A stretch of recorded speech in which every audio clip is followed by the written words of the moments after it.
मला एक दोन प्रश्न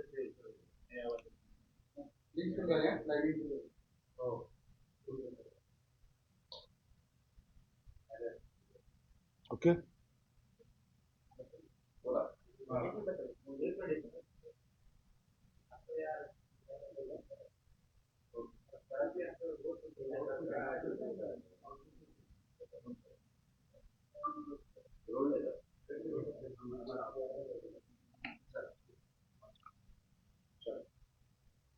काल नगरपालिका नगरपंचायतच्या निवडणुकीच्या निकालानंतर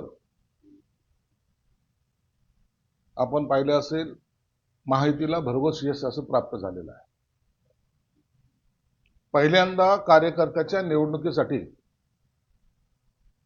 महायुतीच्या नेत्यांनी जे काही प्रयत्न केले, मग त्यात देवेंद्र फडणवीस असतील, एकनाथ शिंदे साहेब असतील किंवा अजितदादा असतील, यांनी महाराष्ट्रभर पिंजून ज्या सभा घेतल्या त्याचा हा परिणाम आहे. आमच्याबद्दल बोलायचं झालंच तर एकनाथ शिंदे साहेबांनी जवळपास 55 सभा, रेकॉर्ड ब्रेक सभा या महाराष्ट्रात मध्ये घेतल्या. आमचा स्ट्राईक रेट जर पाहिला तर हा सर्वोत्तम स्ट्राईक रेट तुम्हाला पाहायला मिळेल. 132 जागा लढवल्या आणि 61 जागा जिंकल्या. आणि त्यामुळं भाजपने निश्चितच जास्त जागा लढवल्या, जास्त त्यांचे नगराध्यक्ष आले, परंतु आम्ही सुद्धा त्याच गतीने पुढे गेलेलो आहोत. ज्यांना कधी काळी असं वाटायचं की शिवसेनाचं उमेदवार निवडून येतील की नाही किंवा यांना पराभवाला समोर जावं लागेल, त्यांना दिलेला हा झटका आहे. म्हणून काल शिंदे साहेबांचं सर्वच लोकांनी अभिनंदन तर केलंच, परंतु शिंदे साहेबांनी सुद्धा सांगितलं की आम्ही चांद्यापासून बांद्यापर्यंत आमची शिवसेना पोहोचू शकलो, हा त्यांना अभिमान त्यांनी व्यक्त सुद्धा केलेला. म्हणून मतदारांनी दिलेल्या कौलाचं आम्ही स्वागत करतो, त्यांचा आभार मानतो. कार्यकर्त्याला किंवा सर्वसामान्य जनतेला काम करणाऱ्या माणसाची निवड करणं यामुळे सोपं झालं. निश्चितच हा महायुतीचा विजय हा येणाऱ्या महानगरपालिका निवडणुका असतील, जिल्हा परिषदच्या निवडणुका असतील, यावर परिणाम करून जाणार आहे. उद्धव ठाकरे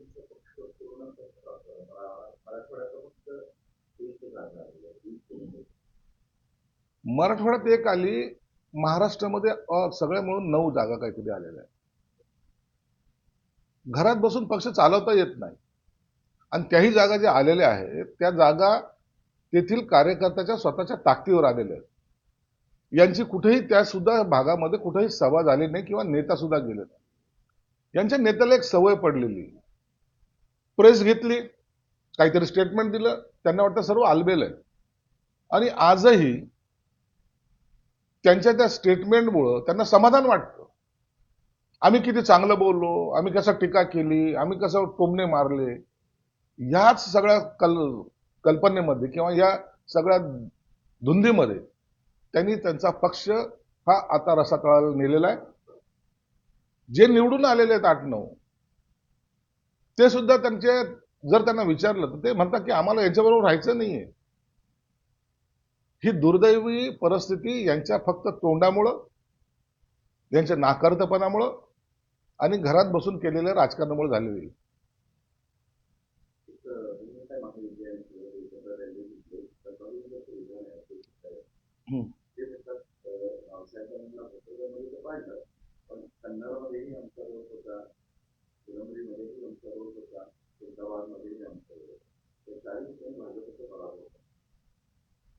हे बघ, आता ह्या निवडणुका ज्या होत्या सर्वांनी एकमेकाच्या विरोधात लढवल्या होत्या, हे तुम्हाला मान्य करावं लागेल.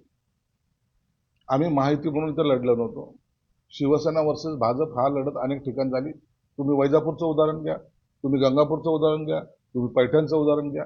या सगळ्या लढती ज्या आहेत युती न झाल्यामुळे झालेली लढती आहेत. आणि म्हणून एकमेकाच्या विरोधात असताना एकमेकाला पाडणं हे साहजिक आलं. म्हणून काही ठिकाणी पराभव सुद्धा आम्हाला पत्करावा लागला, भाजपला सुद्धा पत्करावा लागला. आमच्या उमेदवाराला पळवापळी केली होती ना. आमचा नगराध्यक्षाचा उमेदवार होता, त्याला पळून घेऊन गेले होते. मग त्याला पळून घेऊन जाऊन त्याचा फॉर्म विड्रॉ करण्यापर्यंत मजल गेली होती. हे लोकांना आवडलेलं नाही, ते त्यांनी मतदानामध्ये दाखवून दिलं. मुंबईमध्ये आता महायुतीची चर्चा अंतिम टप्प्यात आली आहे राज्यासाठी, पण भाजप 150 जागांवर थांबलं. अवघ्या 1-2 दिवसामध्ये माहितीची चर्चा पूर्ण होईल. या माहितीच्या चर्चेमध्ये देवेंद्र फडणवीस साहेब, एकनाथ शिंदे साहेब आणि अजितदादा हे प्रामुख्याने सहभागी झालेले असतात. म्हणून चर्चा तर 150 वर अडलाय, कितीवर अडलाय याबद्दल भाष्य करणं योग्य नाही. हे सर्व नेते एकत्रित बसून निर्णय घेतील आणि त्याची घोषणा मला वाटतं 1-2 दिवसामध्ये होण्याची शक्यता आहे. कडून असं सांगितलं जाते आता संजय राऊत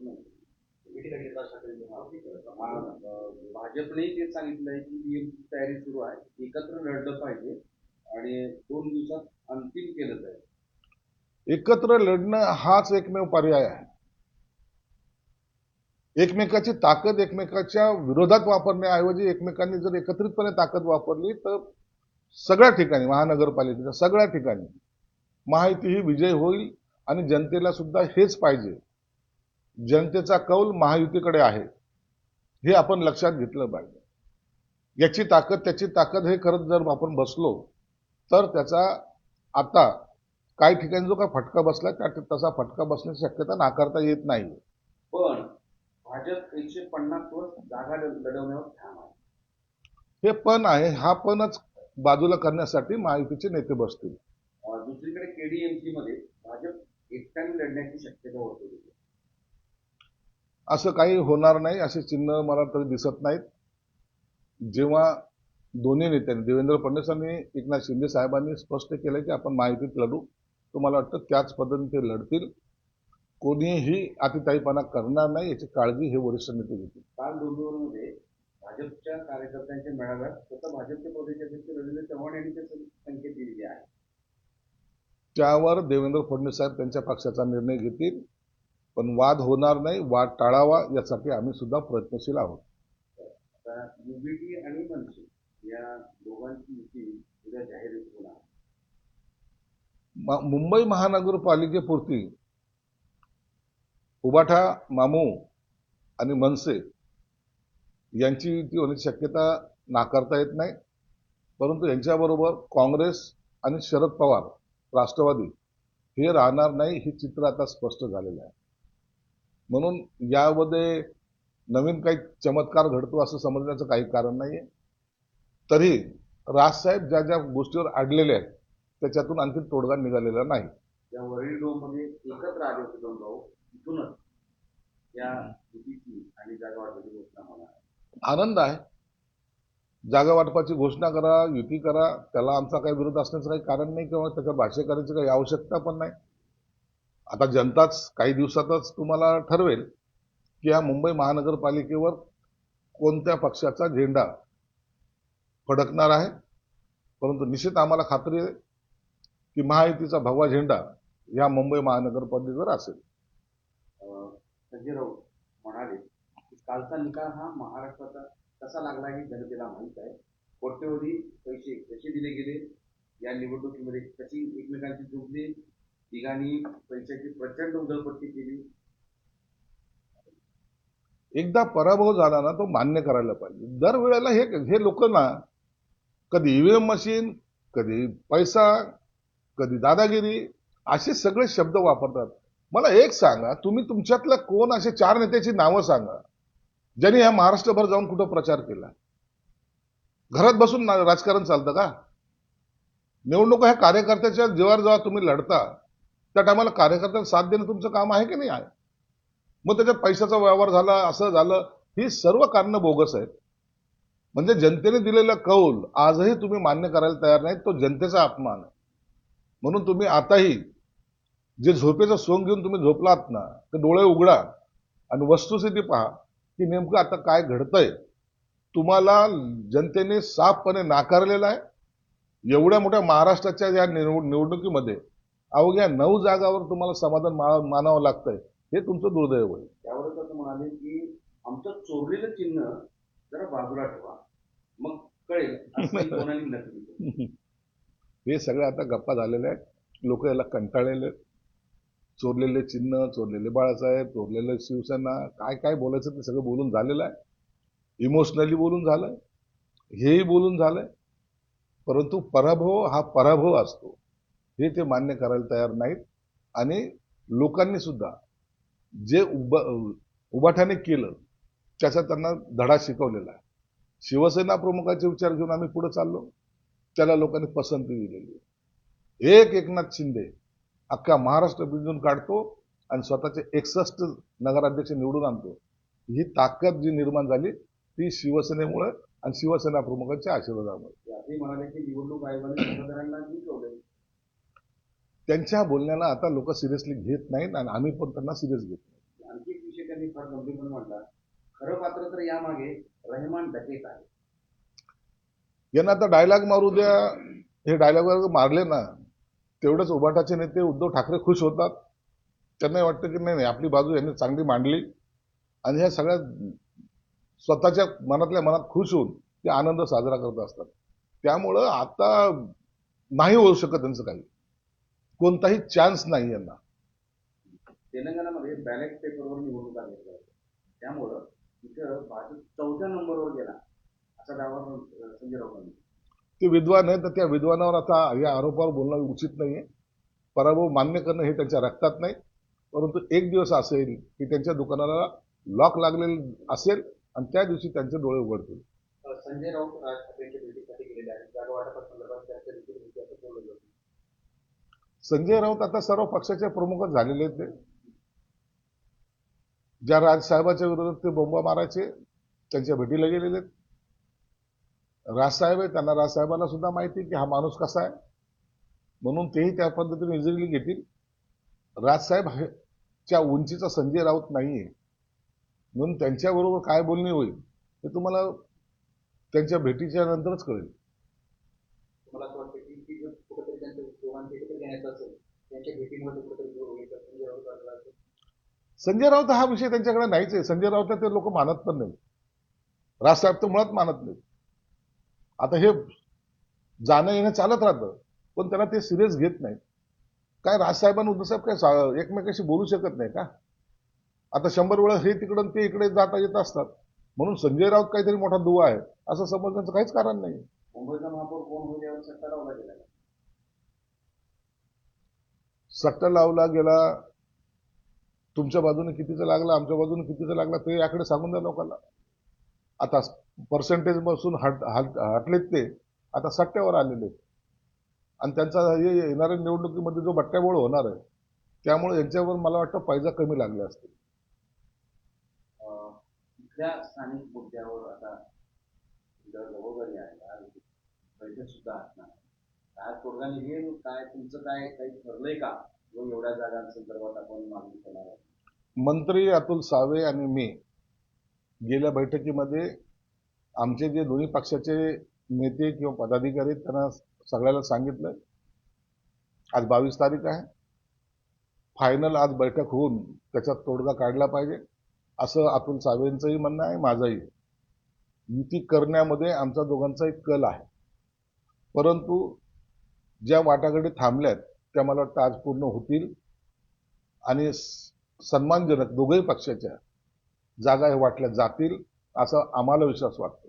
आज तुमचा आत्मविश्वास पण वाढलेला आहे, कारण तुम्ही सर्वाधिक 55 जागा आणि 2 नगराध्यक्ष निवडून आणलेले आहेत आणि तुलनेनं भाजप केवळ 37 नगरसेवक निवडून आणले आणि एक मोठा भाऊ. संभाजीनगर हे मुळामध्ये शिवसेनेचं आहे. दरवेळेला शिवसेनेच्या बाजूने संभाजीनगरच्या जनतेने कल दिलेला आहे. शिवसेनेकडे असण्याचे कारण अनेक आहेत आणि म्हणून हा जनतेचा कौल हे सगळ्यांनी मान्य केला पाहिजे.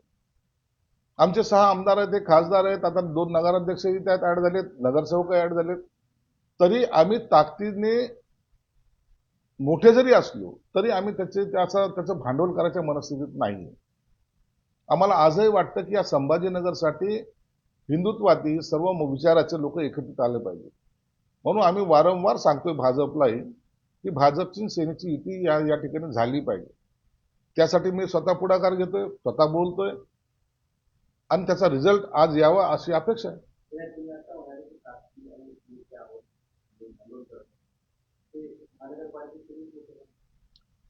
हे बघ, ते जनता ठरवेल ना.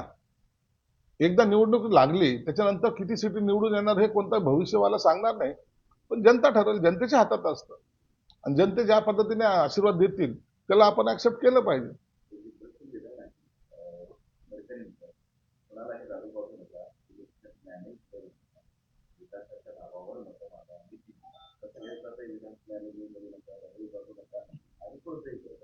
गडकरींचे विधान हे नेहमी सकारात्मक, समाजासाठी संदेश देणारे असतात. त्यांनी मागे एकदा सांगितलं होतं की कोणतंही बॅनर मी निवडणुकीच्या काळात लावणार नाही. याच पद्धतीने जर निवडणुका झाल्या त्यांनी सांगितल्याप्रमाणे तर मला वाटतं लढाईमध्ये या निवडणुकीच्या भांडणं कमी होतील आणि हे काही दारूचा, पैशाचा, याचा ज्या ज्या ठिकाणी वापर होतोय त्यांनी जर याचा बोध घेतला तर सर्वसामान्य कार्यकर्त्याला न्याय सुद्धा मिळेल.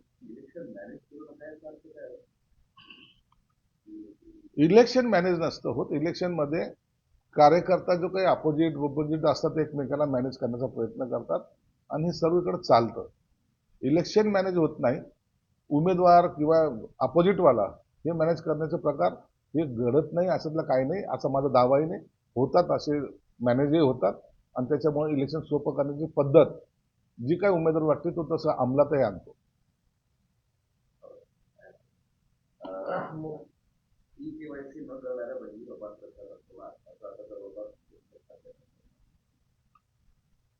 हे करणं गरजेचंच आहे. ई केवायसी केल्याशिवाय त्याचा जे काही चुकीचे लाभार्थी असतील तर त्यांना त्याचा लाभ मिळवणे हा त्याच्या मागचा उद्देश आहे आणि जे खरोखर गरजेचे आहेत त्यांना तो लाभ मिळाला पाहिजे हेही त्याच्या मागचं धोरण आहे.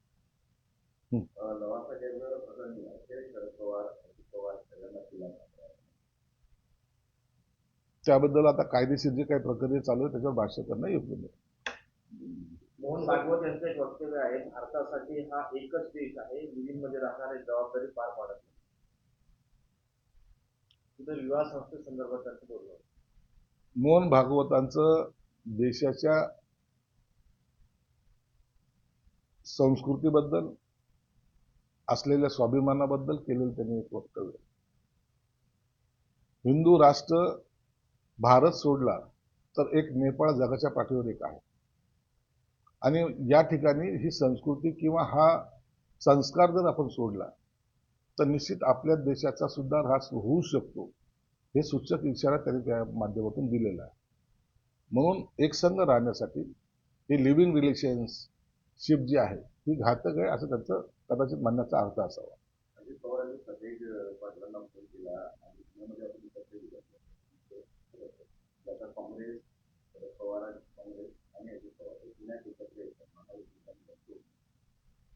काय काय घडेल हे 2-4 दिवसामध्ये आपल्याला कळेल. कोण कोणाबरोबर जात आहे, कशी युती होते. परंतु अशा आघाड्या टिकत नसतात. जे युतीमधले पक्ष आहेत तेच एखाद्या वेळेला विचाराने एकत्र आल्यामुळं निवडणूक चांगल्या प्रकारे लढू शकतात. जसं महायुतीमध्ये शिवसेना भाजप ही 30 वर्षापूर्वी एकत्र आहे आणि ते असा कधीही विचार करत नाही की याच्याबरोबर जायचं का त्याच्याबरोबर जायचं. म्हणून मला वाटतं निवडणुकीमध्ये शक्यतो जे महायुतीमध्ये घटक पक्ष आहेत त्यांनी एकत्रपणे निवडणुका लढल्या पाहिजे.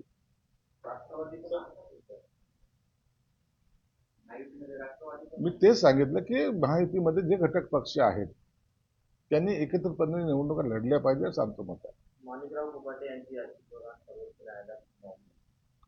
त्याचा काय विषय. महुआ के जो पक्ष है वो सब मिलकर भी 50 का आंकड़ा पार नहीं कर पाए करके उसके ऊपर आप देखिए, महुआ जो आघाड़ी है ये अभी बिखरी हुई आघाड़ी है. कहीं एक जगह पे वो काम करती नहीं. उनमें के जो उबाठा गट के जो नेता है वो कहीं इलेक्शन में घूमे भी नहीं, कहीं उन्होंने प्रचार दौरे भी नहीं किए. जो होगा भगवान भरोसे होगा. इस तरीके से इलेक्शन नहीं लड़ी जाती. कांग्रेस उनके साथ में नहीं थी, शरद पवार जी उनके साथ में नहीं थे, सब अलग अलग लड़ रहे थे. अब नतीजा उनका ये हुआ कि एक साथ नहीं रहने की वजह से आज वो 50 का आंकड़ा भी पार नहीं कर पाए. यही हालत उनकी महानगर पालिका में होगी. महानगर पालिका में इनकी युति नहीं होगी और हम शिवसेना भाजपा एक साथ एक संग बल्कि निवडणूक लड़ेंगे और हमारा हर जगह पे विजय हमारा ये निश्चित है। मुंबई में अभी भी जो है, अपना दावा देखिए लास्ट क्षण तक हर कोई पार्टी अपना दावा छोड़ती नहीं, दावेदारी छोड़ती नहीं, लेकिन इसके ऊपर तोड़गा 1-2 दिन में निकल जाएगा और ये महायुति बोल के ही मुंबई महानगर पालिका का चुनाव लड़ा जाएगा। सगळं चांगलं मराठी चॅनल हे हिंदी चॅनल आहे, 2 प्रश्न संपलं.